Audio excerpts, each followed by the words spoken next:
Transition is complete. 120. Show your LHD securing started. At -60 seconds, the heating range ratings will be verified. Keep the LHD in flight pressure and flight level. Working no issues.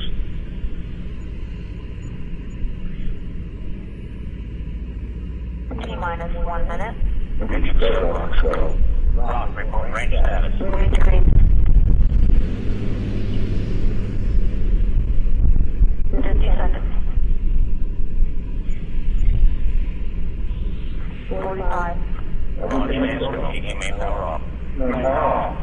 40. First stage LHD secure at flight level. 35. 30. Status check. Go Ryan. Rainboard. 25. What's on? Minus 20 seconds. 15. Go ignition. 10. 9. 8. 7. 6. 5, 4, 3, 2, 1. And liftoff. That's on. The dawn of Orion in a new era of American space exploration.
Launch of the DY-100 class. The early history of the DY-100 series of craft began in the 1950s decade, following the Roswell incident when the United States Army made first contact with a group of extraterrestrial beings that called themselves Fairing. This trio of aliens were examined at the Roswell Army Airfield Base, but later mysteriously vanished, though elements of their technology remained behind, but these also mysteriously disappeared. Regardless, the incident sparked the creation of a top-secret program developed by the U.S. government, designated as Project F. The aim was the creation of the first interstellar craft capable of entering into space, and began by studying the propulsion technology that was left behind by the aliens.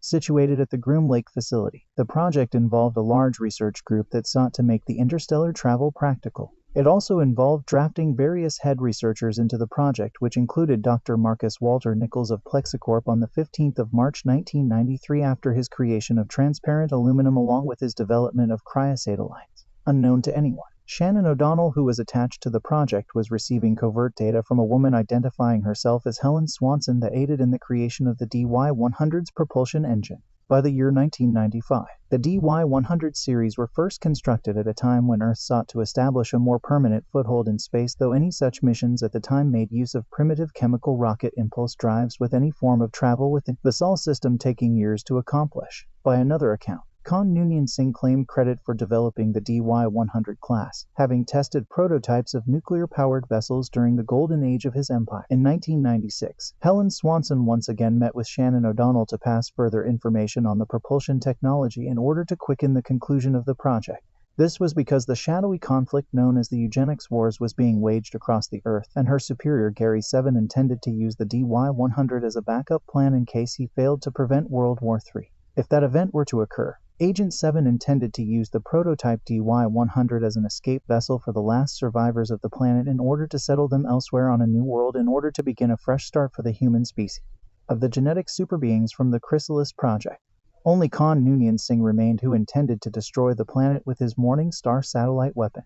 However, Gary 7 instead offered a compromise. Khan along with his followers were to leave the planet and settle another world through the use of a sleeper ship. To make this goal a reality, Agent 7 had Roberta Lincoln steal the prototype vessel of the DY-100 series craft, which became christened as the SS Botany Bay after the Australian penal colony. Roberta instructed O'Donnell to maintain that she was under Ferengi mind control when questioned, and then tranquilized her. The event saw Shannon O'Donnell being forced to leave the project due to her role in stealing the ship for Lincoln, though O'Donnell despite the claim of being under Ferengi mind control. After the prototype was named, Khan and 84 of his followers were put into stasis while Gary 7 put the ship on course for a Class M world approximately 100 light-years from Earth. The SS Botany Bay was thus used to exile Khan and the last of his followers from the planet Earth, thus seeing the conclusion of the eugenics war. Despite the loss of the prototype ship, the designs and technical data remained at Area 51, which was perfectly capable of replicating the ship in the future. The first initial launches of further deep space transports led to a number of such craft being lost.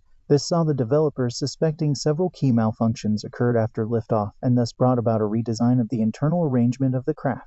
Later, DY-100 transports played a crucial role in the colonization of Earth's moon, with several such vessels being used to transport exploration teams to Mars and Io. There were even some ambitious missions that intended to send a number of craft outside the solar system entirely in order to explore new worlds, though such missions were extremely dangerous due to the number of unknown variables involved. However, this did not deter a number of explorers that volunteered for such missions along with their desire to colonize distant planets. 2 additional DY-100 ships were discovered in an abandoned underground bunker in Africa's western desert in 2045. These were used to return 2 stranded Vulcans back to their homeworld. Humanity's desire to further expand into space were hampered due to the devastating events of World War III that left much of the planet in ruin.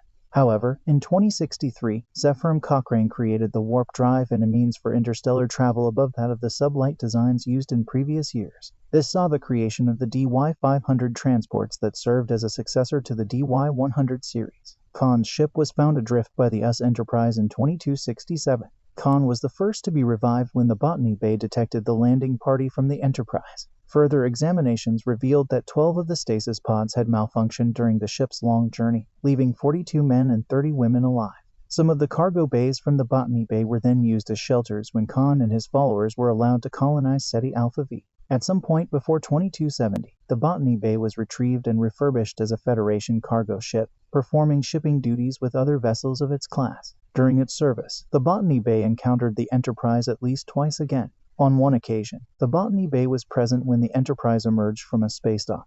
The other time, the Enterprise accompanied the Botany Bay and 2 of its sister ships during a convoy duty. These vessels were intended to serve as sleeper ships that made use of cryogenic technology to freeze the occupants of the craft whilst automated systems navigated the starship on its course as well as maintained the various systems. Originally, they were only outfitted with impulse engines, which meant that journeys on board these craft would take centuries to reach distant star systems. Constructed on the planetary surface, they were launched into orbit using attached booster rockets with an internal chemical rocket engine being used to achieve breakaway speeds as well as a limited form of thruster control along with maneuverability. Afterwards, cargo and passengers were loaded onto the vessel by way of orbital facility, as it made use of sublight propulsion. These transports often took years to travel to their destinations. This meant that an automated piloting system was used whilst the crew hibernated in their cryogenic chambers. Due to the fact that the DY-100 was not intended for atmospheric flight, it was designed with the intention that once in orbit, cargo modules would be used for orbital insertion at specific coordinates. Following the redesign of the ship, new features were added such as the addition of facilities in order to allow manned crews to pilot the craft.